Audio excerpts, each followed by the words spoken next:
Hello, everyone, and welcome to this 1st of July evening VZWBuzz, Verizon's sponsored mobile lifestyle chat. We are going to be coming to you once a month in the evening, alternating from Friday. So we're so grateful that you're here. And just as a special treat, we have a very, very cool guest, as all of our guests are, of course. But tonight's guest is Zachary Kernschnall, and he is coming to us from Los Angeles. His Twitter ID is DJ Bander. How are you, Zach? I'm doing well, Monica. How are you doing tonight? I'm doing great. I'm always conscious of pronouncing your name, so I want you to pronounce it for all of us. You're doing excellent. It's Zachary Kernschnall, and you had my link correct at DJ Bander. DJ Bander. So everyone, be sure to be following DJ Bander. When you actually click on your site, one of my favorite things is that music just starts playing, and it's super cool. Your mixes are great. Tell us a little bit about what you do. Well, almost all the music you'll hear on my site or on my SoundCloud is produced originally by me. So I'm a programmer, a producer. I'm also an engineer and a remixer. And I do a sort of a big range of music from pop, electronica, and I also do film scores. And I have a film editing studio company as well, where I work on film, both post-production and pre as well. Oh, wow. So this is great. These mixes are actually your own creation. So Absolutely. that's awesome. Yeah, the very first time I came to your site, I remember I can't stop dancing. So it's very cool, very, very Well, fun. it's, planned effect for you. And that's the plan, right? Dancing music is good music. So as you know, tonight we talk a lot about how our mobile devices help us with everything related to food, from obviously enjoying it, but preparing it, buying it, managing allergy. I mean, our smartphones and our tablets can do just about anything now to help us in that whole food journey. So I wanted to start with some categories, and I know from following sometimes some of your posts, I see that you enjoy going out to dinner and such. So tell me a little bit about how you use your mobile device to plan your night out. Well, it's really interesting. When you invited me to this chat, I was thinking about just how many different apps I use when it comes to dining. And there's several that I use. I use the apps, others I use like on my computer. So I would say first and foremost, the one I go to the most would be Open Table. I use Open Table several times a week. Takes the hassle out of having to call management. Once you establish a relationship with a restaurant, you can just easily know you're going to get a good table using the app. And on top of that, it has all these reward points, which end up really adding up to hundreds and hundreds of dollars if you save the points. So that's really cool. That's very cool. Have you, sorry to interrupt you there, but along the lines of Open Table, one of the ones we reviewed recently was an app called Reserve. I don't know if you've heard of that, but they are like Open Table, but they go a step further. They actually take all of your preferences, and if your first choice of restaurant isn't available, they look for alternatives. Have you tried Reserve at all? No, it sounds amazing. I got to check it out, clearly. Yeah. It's pretty cool. It's a little bit more, sort of like on the upscale side of things. They build themselves as concierge, but I found it quite interesting because sometimes if your choice isn't available, you're the one who's got to do all this work and go and find something else on Open Table. Absolutely. So, yeah, I thought it was pretty cool. So keep going. Tell me about your other ones. Yeah, so like I said, Open Table's a big one. I'm also different home delivery services that bring food from your favorite restaurants. LA Bite is one of my favorites. Just sometimes, especially if I have a studio session, it's really just not, the amount of time it takes to get out, go to get some food, bring it back, all that just takes a while. So with LA Bite, all your favorite restaurants are right there, and it's got a nice range in prices. You can get, a nice meal, or you can get some fast food delivered, whatever. It's really convenient. There's also Grubhub, which my lady loves a lot, but I haven't really gotten into Grubhub, though it's supposed to be really cool, and it has a bigger selection of restaurants as well. Yeah, calling sort of takeout and stuff. We have a lot of experts on this community. Gene Parks, Geek Babe, is an expert on Grubhub too. Yeah. It's Well, and also out here in Los Angeles, especially, the late night dining is very limited, especially if you live on the West Side. So a lot of times it's just unrealistic. Sometimes if you finish work late, that you're going to even make it to a restaurant while it's still open. So apps like LA Bite, for example, really increase the availability of the type of cuisines that you prefer. yes, nice. That is great. I mean, so often, an takeout night is just so nice. Even if you're single, so you're pretty flexible, in what you can arrange for dinner. But many times, our families, just a night out. It's just such a nice, welcome break from just fixing things up for the family. So there's a very cool app called Chef's Feed. And what I like about that, it's also, it's an app, but it's also a YouTube channel. And it offers restaurant reviews, but they're done by chefs. And, if you're really particular about the food that you eat, something rated by chefs is actually a very, very cool app. It shows you some pretty cool places. Oh, I got to check that one out as well. You have to check that out. It's called Chef's Feed. Tell me about when you travel. Does it change, or you're still pretty much using OpenTable when you're looking for a place, or what are some of the other ways, regardless of apps? No, I use OpenTable with that. I also love Yelp. Obviously Yelp is great because it gives you access to user responses, at a variety, and it sort of ties in nicely, obviously, with Apple Maps, so you can sort of search for a certain cuisine in the area that you're at, and then check with Yelp. So I really, really like that. And then I usually use my American Express when I travel, so I use that to find. They have a restaurant finder in that as well, and you can use that to find not only good restaurants I recommend that are nearby to you, but any sort of deals or discounts that you get as well. So sometimes your credit card can actually act almost as a search, an evening sort of entertainment search finder. That's so true about the credit cards. I found myself with too many, and I went to the bank and I said, I don't need all these credit cards.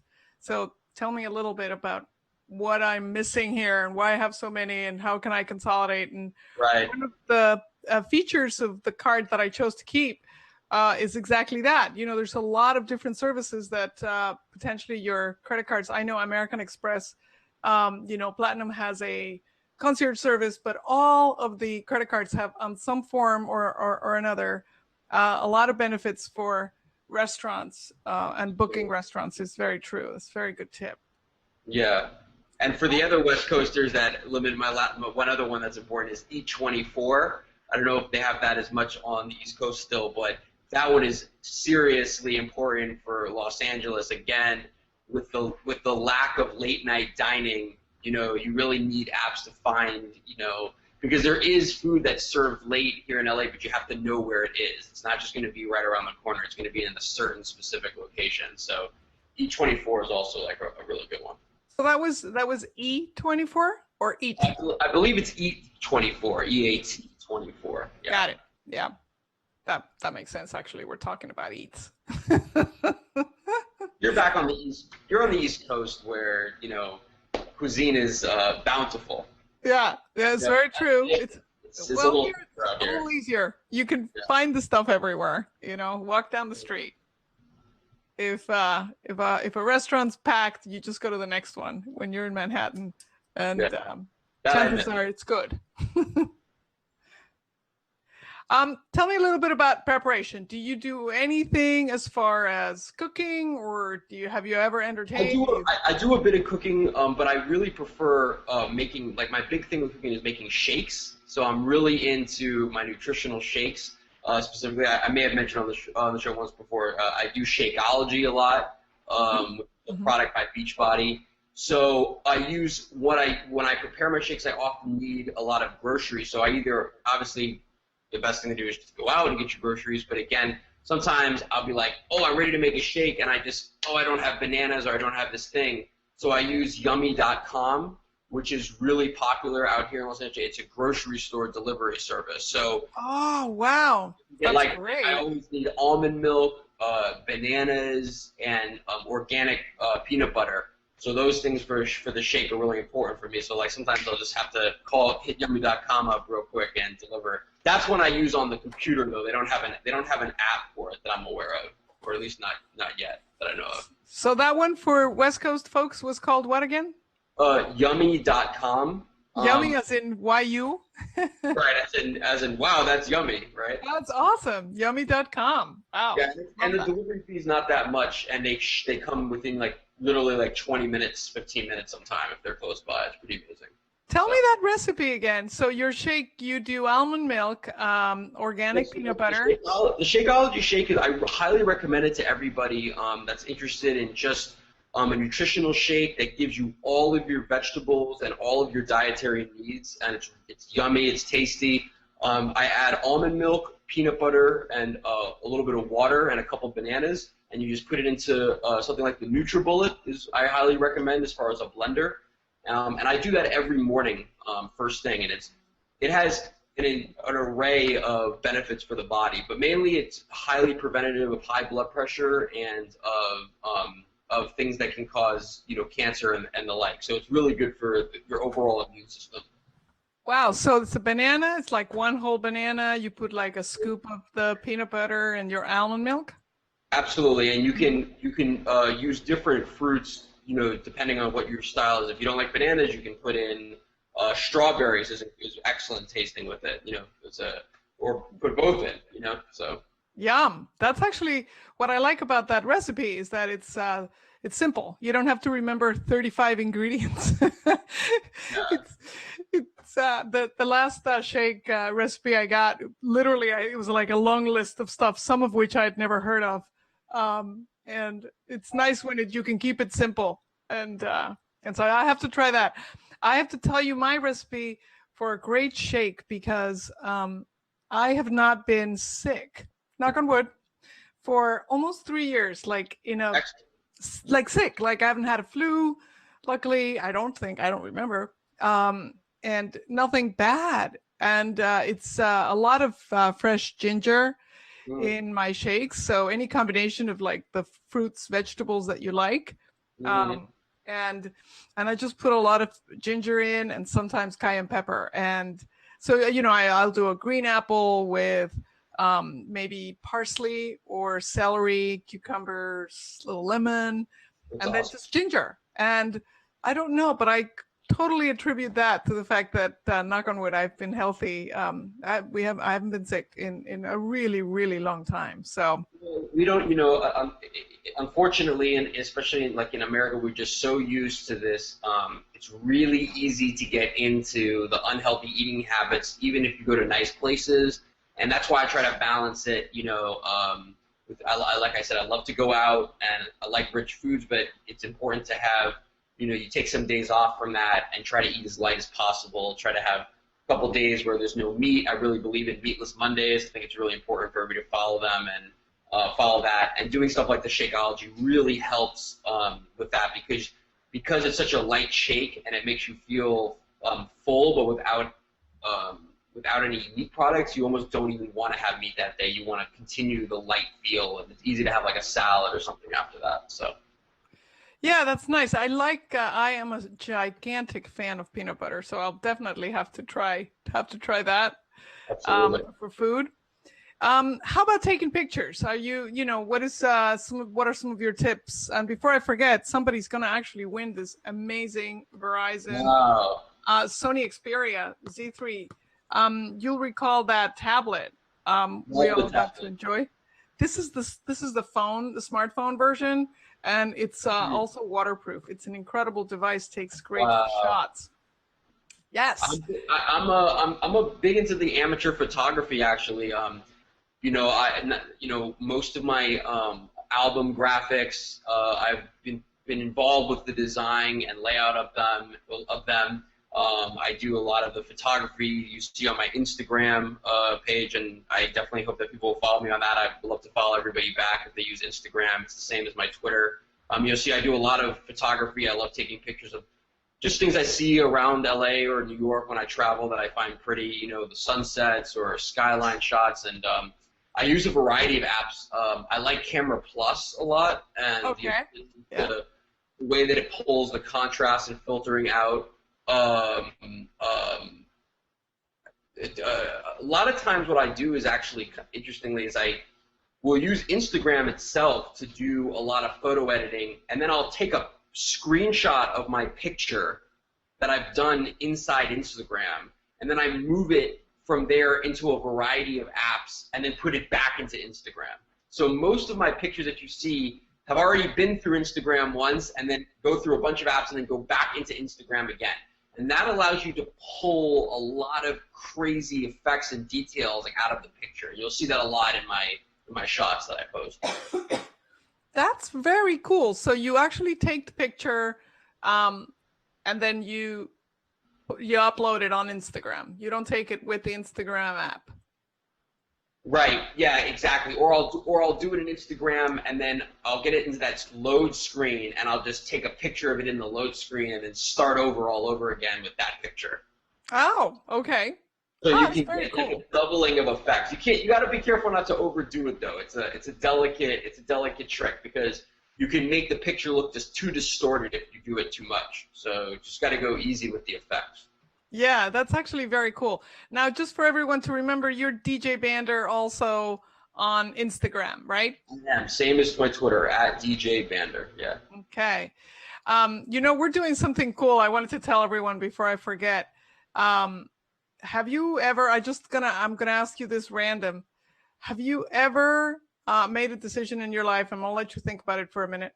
Made a decision in your life, and then you decided that may not be a good decision, and you wanted to switch back to wherever you were in the first place. So think about that. We're doing this really fun campaign, asking people the time that they experienced #switchers remorse. And I've been hearing the funniest stories. We're going to be posting some of those. Does anything come to mind, Zach? Yeah, absolutely. I think we've all had experiences like that. I know that definitely in my personal life, there's been situations like relationships and friendships that have reached rocky times and ended up causing a drift between, myself and that person. And later, after I took some time, I reflected on it and reached back out, and it found that it was for the positive. So, absolutely. I would say I've had more regrets in my relationships. Other areas I've had less regrets. Like I don't feel any regrets in terms of like my career. Or some people ask me, do I have any regrets about all my tattoos? I have lots of tattoos. I don't have any regrets about my tattoos. No, they're cool. But I would say that they go. I would say the most amount of regret that I've ever had in my life has been times when I didn't work things out with a particular person or go the extra mile in some form of a relationship, Oh, that's actually good advice. That course correction can be just go the extra mile. Don't leave any unfinished business or unclosed circles, as some people say. Absolutely. I found a lot of people shared stories a little bit about what they thought their original career was going to be, and then how they course corrected to actually go and do what they really love doing. And what did you start out? What did you think you were going to do when you started? I'd always focused on business throughout my life and financial matters, but I for a long time had music was kind of on the back burner. I actually was minoring in music in college, and my major was political science, and I was working to become a lobbyist and eventually go to law school. And I was interested in political law. And so I was going hardcore into it. I was on the debate team. I was, all my friends were on their way. And to this day, now some of my good friends are actually high up in California government because they stuck with that path and either work for a congressman or lobbyists or these different people. And I, followed that path for a long time, and then I decided, that wasn't the direction that I wanted to go with my life. I wanted to make my music and my business side more of my focus. So I pulled a huge switch on that, and that's something I'm very thankful for, because I wouldn't be who I am today if I hadn't done that. So. Wow, that's a very cool story. And one of the things that I like about your story is my 15-year-old daughter is currently at debate camp. Oh, excellent. Lincoln Douglas debate camp. I'm sure it's one of those skills that you can use forever. I can see that. Oh, it's an invaluable skill, both to increase your ability to just think, and there's always going to be situations in your life where you're going to need critical thinking. Whether she continues to pursue politics or moves on to another field, I'm sure she will be able to adapt the skills to wherever life takes. Other fun things. Absolutely. Tell me a little bit, just to wrap up. We have a winner of the Sony Xperia. I'm going to announce it in a second, but tell us what's next for you. Do you have anything coming out? Anything you want us to check out on your site? Yeah, sure. SoundCloud? Well, I suggest everybody just, for right now, stay tuned to my Twitter and to my Instagram. I'll be giving away some free goodies. I know you and I have been talking about a plan for the future. We're going to surprise people with that. We might be giving away some stuff, and I'll be giving away some Soul Republic headphones at some point soon. Woo! And then stay tuned to listen to some new music. I'll be putting out samples over the next few weeks. I'm working on a new EP. I'm working on different artist records, including my artist Taryn Blake. We're doing some dance singles, and we're also putting together a few more remixes. And then I will, of course, let everybody know when this film project comes out that I'm working on right now, the 20 to Life score. So got some TV works going on as well. Wow, that's super exciting, Zach. That's a lot of stuff coming up. It's a lot. Don't forget to share that also on our Facebook group, because then everyone will know about it and will help further amplify. I appreciate it. Well, thank you.